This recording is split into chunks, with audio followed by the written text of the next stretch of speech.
కావాలంటే ఎట్లా? ఇది ఎక్కడి నుంచి అక్కడ 2.5 కిలోమీటర్ ఉంది. అది కూడా కొద్దిగా అక్కడి నుంచి ఇక్కడికి మనం పంప్ చేసుకోవాలి సార్ అవసరమైనప్పుడు. ఇది హెడ్ వర్క్స్ అయితే ఇదే ఉంటుంది సార్. బట్ ఇక్కడ స్టోరేజ్ కొరకు అక్కడ మనం ఉంటాం.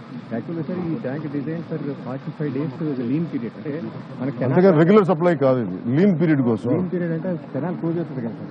ఆ కెనాల్ క్లోజ్ అయిన 45 days లో ఈ వాటర్ సర్వైవ్ చేస్తుంది సార్ సప్లై. మిగతా రెగ్యులర్ గా అయితే అది కంటిన్యూగా కెనాల్ తనే ఉంటుంది, వెళ్తూ ఉంటుంది.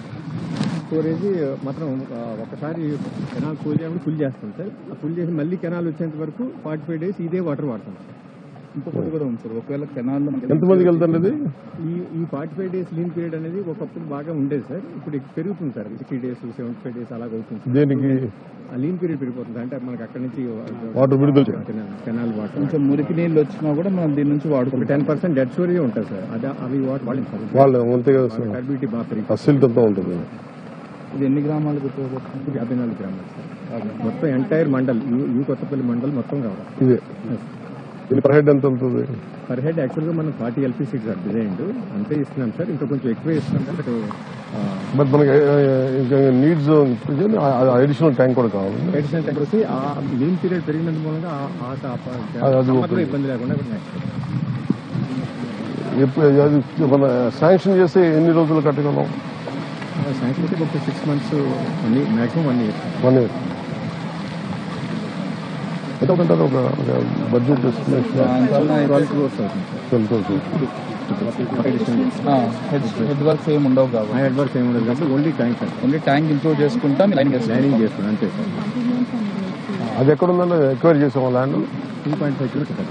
అక్కడ 22 ఐడెంటిఫై చేసాం, ఎక్వైర్ చేసాం. Government one tank sir.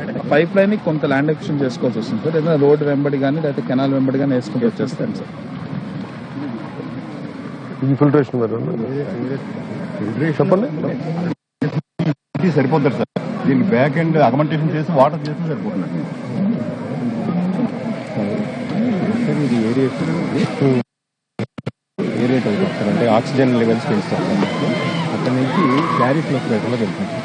Carry ఫ్లోరేటర్లో ఈ మధ్యలో ఆలం కెమికల్ డోసింగ్ ఇస్తాం సార్. ఆ డోజింగ్ మూలంగా ఇందులో ఉన్న ఫైన్ యాక్చువల్గా మ్యాక్సిమం ఫైన్ పార్టికల్స్ అన్ని సెగ్మెంట్ అయిపోతాయి. ఇసుక అది లోపల అంటే ఇది ముందు ఈ మడ్ పార్టికల్స్ అన్ని కంటే తర్వాత ఆ వాటర్ దాంట్లోకి వెళ్తుంది. ఇదేం ఆక్సిజన్ లెవెల్స్ పెంచుతారా? ఇది దీంట్లో దీన్ని ఏమంటాం? దీన్ని